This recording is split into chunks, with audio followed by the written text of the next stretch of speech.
Bonjour à toutes et à tous. Merci d'être venus aussi nombreux à cette session, la fameuse session du samedi après-midi. C'est les plus résistants qui restent. On va attaquer tout de suite avec le premier orateur qui nous vient de Nantes, Sébastien Campard, et qui va nous parler de Wallante, Ornotte. Pourquoi Ornotte? J'ai pas très bien compris le titre, mais bon. Bonjour à tous, merci aux organisateurs du congrès de me laisser reparler un petit peu encore de Wallante. Alors le titre est en anglais, je pense que c'est peut-être parce que Wallante vient des États-Unis et du Canada. Ornotte, on va voir. Déjà, j'ai aucun lien d'intérêt particulier avec l'industrie. Le Wallante, c'est arrivé par la chirurgie de la main. La chirurgie de la main, c'est quelques petites problématiques. On va les remettre comme ça, tout le monde sait très bien. C'est des extrémités, donc ça saigne pas mal. Donc généralement, c'est des chirurgies qui sont réalisées sous garrot. C'est des gestes globalement très courts, mais extrêmement variés, à la fois cutanés, osseux, combinés, et qui touchent plusieurs doigts. Enfin, c'est très varié. Le circuit patient est une vraie problématique. Il faut quelque chose d'efficace, de rapide. Très souvent, l'anesthésiste s'occupe des patients dans une salle à côté de la salle d'intervention, n'est pas forcément disponible en salle, donc il faut une technique d'anesthésie qui soit très fiable et très reproductible parce qu'il ne va pas pouvoir se libérer facilement pour réajuster quelque chose. On a le problème de gestes qui sont réalisés globalement sous ALR, avec du coup une perte d'autonomie du patient. Il aura un membre impotent, il ne pourra pas que ce soit son membre dominant, donc s'il est droitier, son côté droit. Ça pose des problèmes dans la récupération derrière, la façon de le réautonomiser pour retourner à domicile. C'est pratiquement toujours sous ALR, donc de toute façon il va falloir réfléchir à des techniques qui ne sont pas de l'anesthésie générale, parce que c'est aujourd'hui pratiquement jamais sous anesthésie générale, même pour les enfants. Et ça touche tous les âges. On va avoir des enfants de tout petits. En tout cas, chez nous, ça commence à 6 mois pour la main et jusqu'aux âges extrêmes. Alors, jusque-là, la technique de référence, c'est le bloc axillaire. Le bloc axillaire, tout le monde l'apprend très tôt, tout le monde sait le faire. On a vu que là j'ai repris un petit papier au hasard, mais que l'échographie nous a permis de nous rendre meilleurs au bloc axillaire. On augmente le pourcentage de réussite et on arrive finalement à avoir l'impression que ça marche pratiquement tout le temps. En pratique, il y a des échecs et les échecs sont assez incompressibles. Il y a une espèce de plafond de verre. Alors là, dans ce papier-là, ils avaient 95% de succès de réalisation de la chirurgie. 80% quand on faisait juste un prick test, donc c'est rarement 100%. En tout cas, on dit qu'il y a un plafond de verre autour de 15% d'échecs au moins partiels du bloc axillaire. Donc c'est peut-être pas la meilleure option. L'autre problème de cette chirurgie, c'est qu'on va mettre un garrot. Et le garrot, c'est quelque chose qui n'est pas forcément bien toléré et qui est plutôt mal toléré finalement, même si on ne l'évalue pas toujours immédiatement. Le patient s'en plaît pas forcément immédiatement, mais à distance, c'est le plus souvent un mauvais souvenir. Et là, j'ai repris cette étude qui était alors, sur des volontaires sains, hein, c'est pas en situation clinique habituelle, à qui on gonflait un garrot. Et puis, alors, il y avait 2 niveaux de pression. Et on regardait un petit peu, il décrivait ce qu'il ressentait. Et quand on regarde tous les effets, à partir du moment où on bloque le garrot, qu'on a d'abord une sensation de pression, des picotements, ensuite une anesthésie de la main, une paralysie, une impossibilité de bouger les doigts. Et dès qu'on lève le garrot, d'abord on est soulagé, mais transitoirement, parce qu'ensuite apparaissent d'autres signes. On va avoir de la douleur, de la chaleur, des chatouilles, et ces signes perdurent jusqu'à 6 à 7 minutes après la levée du garrot. Donc c'est quelque chose qui n'est pas forcément très agréable, en tout cas c'est pas ce qu'on veut pour nos patients quand on souhaite avoir un confort de réalisation de l'anesthésie et de la chirurgie. On pourrait se dire, ça dépend où je le mets. Est-ce que ça fait plus mal si je le mets au bras ou à l'avant-bras? Est-ce que c'est mieux, moins bien? Bon, de la même façon, là, vous pouvez regarder les courbes. C'est à peu près la même chose. Ça fait peut-être un petit peu moins mal à l'avant-bras. Bon, c'était non significatif. La durée est effectivement importante, hein, dans toute la littérature, on trouve souvent un cut-off à 20 minutes. Mais bon, encore une fois, c'est des moyennes. Il y a des gens qui ne tolèrent pas leur garrot dès la première seconde. Donc c'est quelque chose dont on peut se passer et on a envie de s'en passer. On se dit finalement le bloc axillaire c'est peut-être un peu trop distal, le garrot c'est haut, est-ce que si je fais un bloc infraclaviculaire ce sera mieux? Eh bien non, on ne soulage pas mieux les douleurs liées au garrot en faisant un bloc infraclaviculaire par rapport à un bloc axillaire. Donc finalement, on se rend compte que même si c'est une très bonne technique, c'est compliqué d'avoir une bonne satisfaction patient. Alors on peut l'optimiser son bloc axillaire, et c'est ce qu'on fait tous au quotidien. Là, ce papier de 2018, moi qui m'avait bien plu, de dire que finalement, en allant bloquer électivement le nerf cutané médial du bras et l'intercosto-brachial, en allant un petit peu les chercher, ou en tout cas les espaces, on améliore grandement la tolérance parce qu'on va récupérer des territoires cutanés qu'on n'a pas toujours lorsqu'on réalise son bloc axillaire en allant chercher les nerfs autour de l'artère axillaire. Dans beaucoup d'endroits, les anesthésistes se sont mis à faire des blocs plus distaux. On s'est dit, finalement, les gestes sont très courts. Même si je mets mon garrot, je ne vais pas le mettre longtemps. Donc finalement, on va essayer d'avoir quelque chose qui permette d'avoir moins de blocs moteurs, des gens qui peuvent se servir de leurs mains après. Donc on peut faire des blocs distaux. Alors là, c'est un petit peu ancien comme étude, mais c'était assez intéressant parce qu'ils s'étaient intéressés réellement à ce que ressentaient les gens autour de cette anesthésie. Et en fait, on se rend compte, vous voyez, il y avait de la neurostimulation, hein, donc c'est effectivement assez ancien. Mais en fait, on réalise que les multiponctions, c'est compliqué. Les gens, ils ont un petit peu mal à la ponction de l'anesthésie locale à l'avant-bras. Et finalement, d'en faire plusieurs, ça complique un peu plus le problème. Certains avaient mis de l'EMLA, ce qu'on avait tous intuitivement envie de faire pour éviter ces douleurs de ponction. Et ils s'étaient rendu compte, en plus, dans ce travail, que l'EMLA, finalement, n'arrangeait rien. Et les gens étaient plutôt même moins confortables quand ils avaient de l'EMLA que pas d'EMLA. Alors, il y avait plusieurs hypothèses, mais bon, c'était peut-être lié au fait que si on mettait de l'EMLA, c'est qu'on s'attendait à avoir mal, et que finalement, ça modifiait aussi la boucle de réponse douloureuse. Donc, c'était pas forcément une solution. Et puis, quand on se heurte à un problème, en particulier dans la chirurgie du canal carpien, qui va manquer souvent des territoires cutanés, en particulier dans le territoire du muscle cutané, et du coup avec beaucoup d'infiltration complémentaire ou de sédation complémentaire pendant le geste. Alors, si on parle de WALANT, le WALANT, c'est quoi? C'est un acronyme, c'est anglais, enfin c'est canadien au départ, Wide Awake Local Anesthesia No Tourniquet. Donc c'est une anesthésie locale qui permet de se passer d'un garrot. Qu'est-ce qu'on fait? On infiltre localement, chez nous sous écho, un anesthésique local adrénaliné et tamponné, ce qui va permettre d'avoir un bloc sensitif et hémostatique. Donc la technique est simple. Finalement, c'est dérivé de la tumescente qui était connue pour le sein depuis très longtemps. Le gros promoteur, c'est le professeur Lalonde, c'est un chirurgien de la main canadien qui est extrêmement communicant sur le sujet. Bon, sur un mode assez hostile envers les anesthésistes, parce que finalement, il met en avant une technique moins chère, moins lourde, où on peut se passer d'anesthésiste. Donc c'était lié au départ qu'il était dans une zone où ils n'avaient plus de recours à l'anesthésie facile, et donc il a bien fallu qu'il s'adapte. Alors, ce qui est très embêtant et ce qui me gêne toujours quand on doit faire des présentations dans des congrès comme aujourd'hui, c'est qu'il y a peu d'études réellement bien construites qui vont permettre d'évaluer le WALANT et en tout cas de le comparer à ce que nous, on a l'habitude de faire, c'est-à-dire de l'anesthésie loco-régionale. Bon, là, ils ont sorti une méta-analyse assez récemment, il y a 2 ans, mais bon, qui regroupe des études qui ne sont pas forcément bien construites, enfin même plutôt mal. Il y a peu d'essais randomisés, il y a des biais de partout.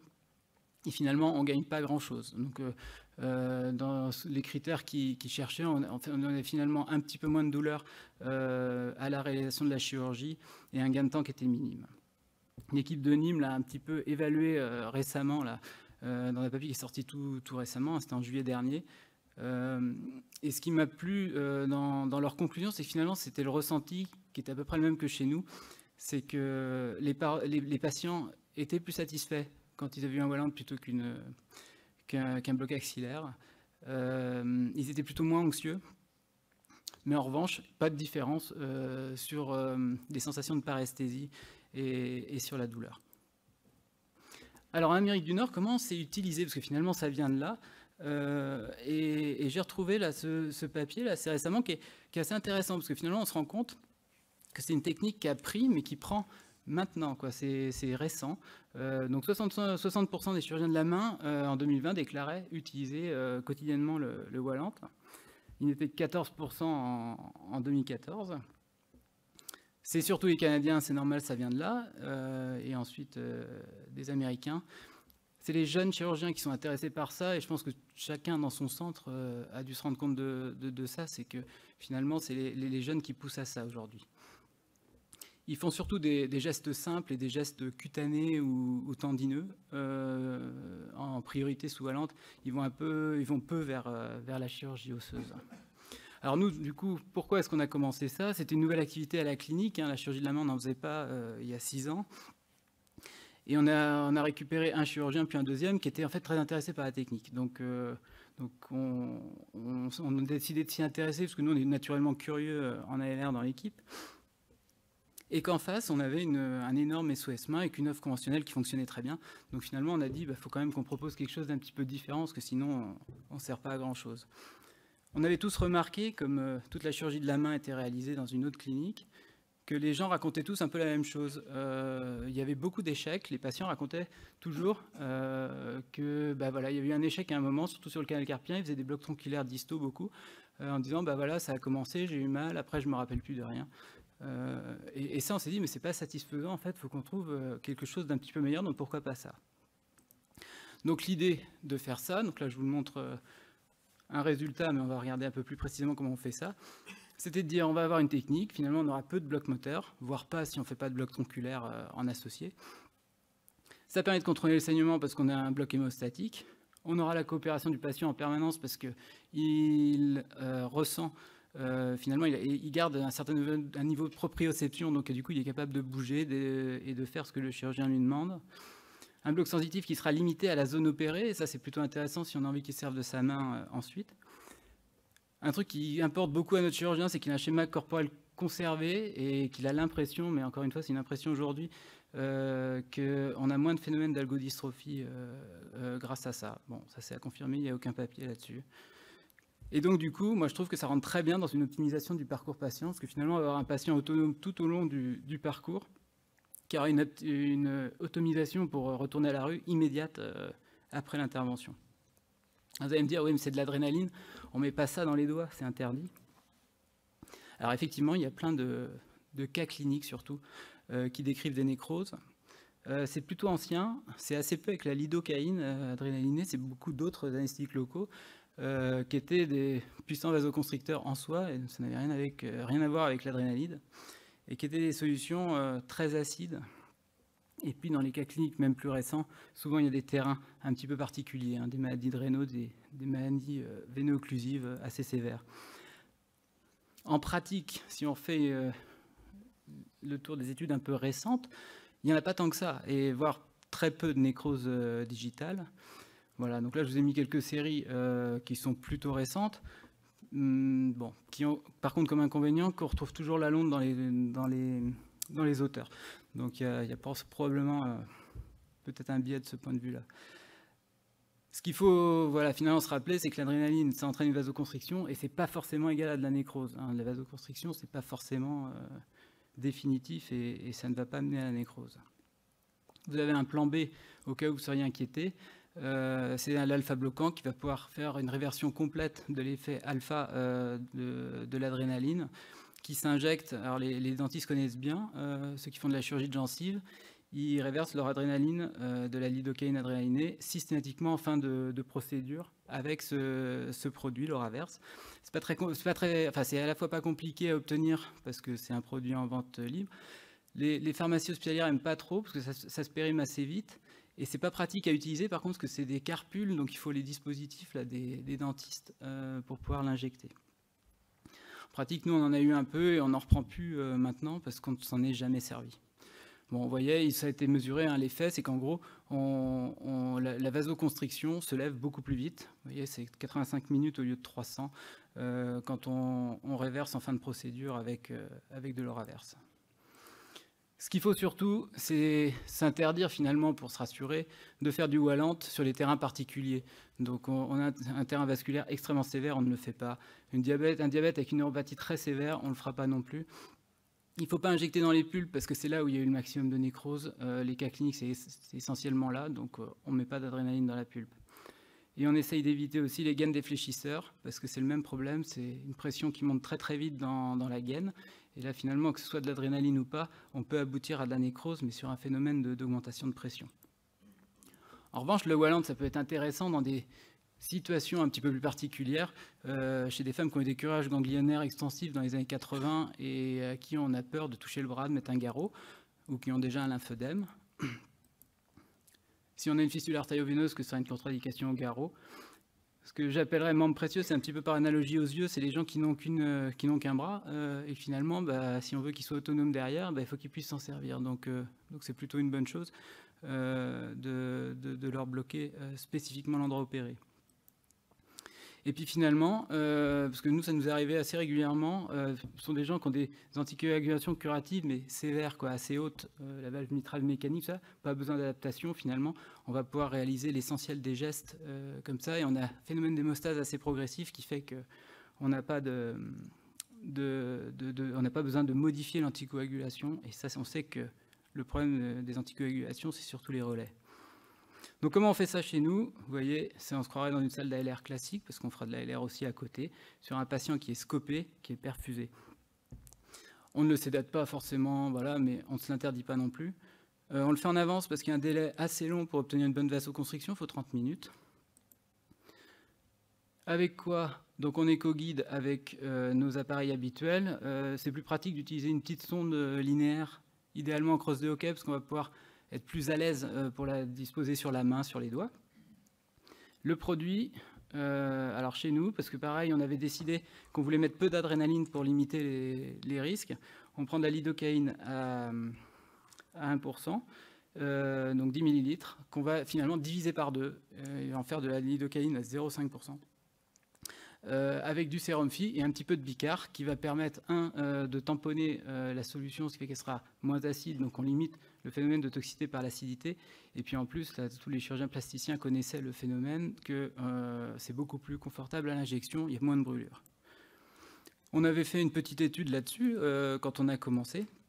On s'était rendu compte que finalement, c'est quelque chose qui se passait très bien, les patients étaient très contents, donc c'était peu douloureux à la réalisation, les suites étaient assez simples, très peu de rebonds douloureux même dans la chirurgie osseuse. Ce qui rassure un petit peu, parce qu'au début on était un petit peu tout seul à faire ça, c'est que finalement ça rentre, bon il y a eu plusieurs petits papiers locaux, et on sent que ça rentre dans les mœurs, donc même la SFAR dans ses recommandations propose le Wallant pour la chirurgie de la main. Donc ça, je pense que c'est quelque chose qu'on peut utiliser tranquillement aujourd'hui. Si on regarde notre activité à nous, c'est une activité finalement qui ne fait que grandir, ça grandit très très vite. Alors est-ce que c'est grâce au Wallant ou grâce au chirurgien? Je ne sais pas. Enfin bon, je pense que le Wallant y est pour un peu. On en est rendu à plus de 6 000 interventions et on n'a jamais eu de problème. Ischémique, parce que c'est quelque chose qu'on attendait, et je pense que beaucoup de gens nous attendaient là-dessus. Et on voit qu'on a une activité très variée sous Wallant, parce que finalement, c'est la proposition de base chez nous, et l'ALR ne vient qu'en complément ou si on ne peut pas réaliser le Wallant. Vous voyez, même pour les prothèses trapézo-métacarpiennes, c'est systématiquement sous Wallant, et ça se passe très bien. Donc, si on synthétise un petit peu le Wallant, c'est simple. Ça a quand même le gros intérêt qu'on limite les risques d'échec, ça marche quasiment tout le temps. De fait de l'éco-guider, en fait, on va pouvoir avoir une ponction assez sûre. On est loin des nerfs, on est loin de tout, donc il y a moins de risque de lésion. On injecte peu de volume parce que du coup, comme on éco-guide notre geste, on n'a pas besoin de mettre beaucoup de volume. On s'organise en avance. Pour le patient, c'est très confortable. Il reste acteur et encore plus, il redevient acteur de sa chirurgie.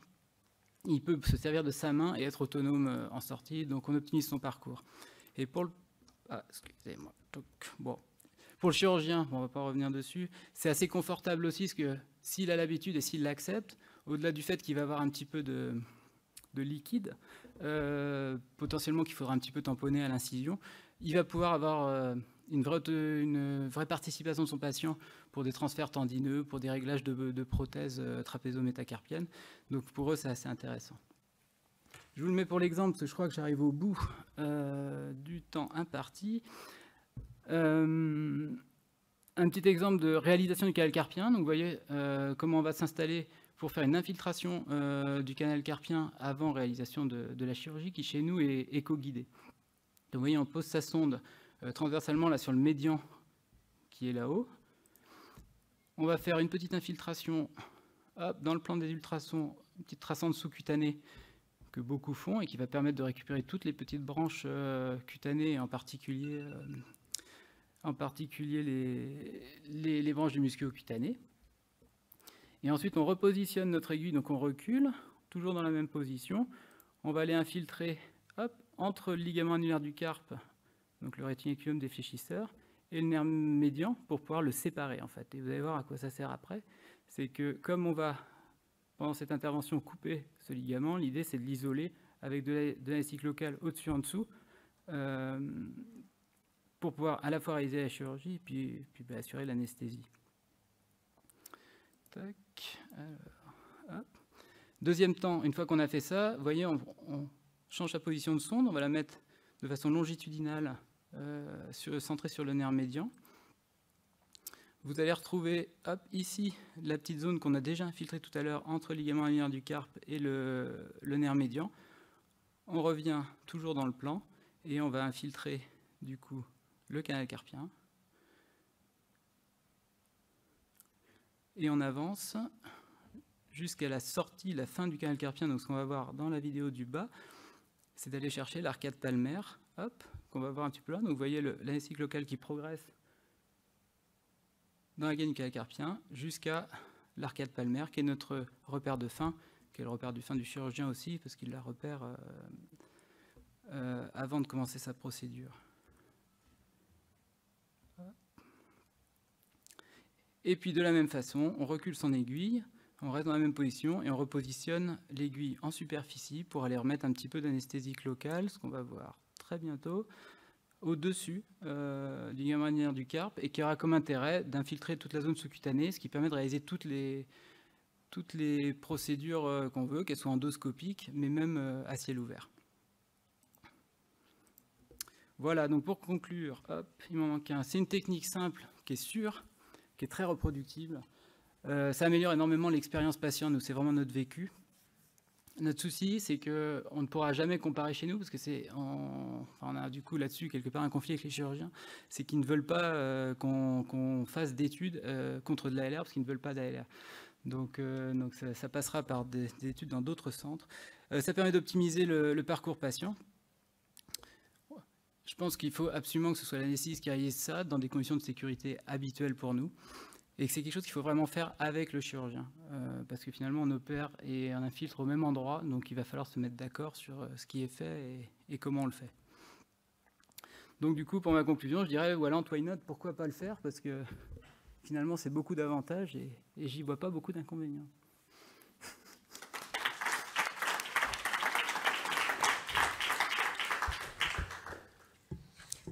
Merci beaucoup pour ce topo très intéressant. J'avais plusieurs questions à poser. D'abord, à quoi vous attribuez la plus grande satisfaction des patients? Est-ce que c'est juste parce que ça marche un peu mieux, que c'est moins désagréable? Parce que tu as dit que ça marchait, les patients étaient plus satisfaits qu'avec la LR. Alors, c'est compliqué parce que nous, finalement, on a souvent le deuxième côté où des patients qui sont allés dans un autre centre et qui ont une technique nous, on qualifierait de conventionnelle avant, et finalement, ils comparent a posteriori. Donc, c'est pas évident parce qu'on n'a jamais le même vécu quand on interroge immédiatement ou à 15 jours, ça, on le sait tous. Les gens disent tous que le fait de ne pas avoir eu de garrot, c'est finalement ça le vrai bénéfice. Et indirectement, le fait d'avoir pu se servir de sa main. Alors, il y en a pour qui, bon, surtout quand c'est du bloc axillaire, il y en a pour qui c'est très angoissant de repartir avec un bras en leur disant « mais vous inquiétez pas, dans 1 heure, ça se réveille, vous serez chez vous ». Ou même avec des blocs tronculaires, d'avoir une paresthésie très forte qui fait qu'on ne peut pas vraiment se servir de sa main, c'est compliqué. Alors que là, finalement, on ne l'a jamais.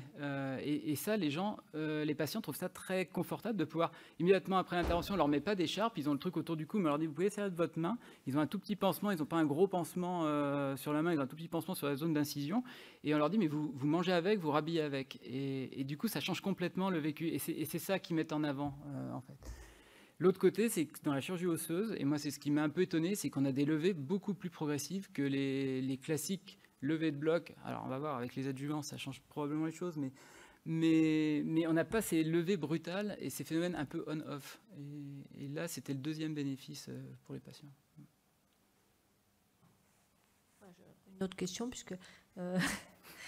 N'hésitez pas à soulever des questions dans la salle.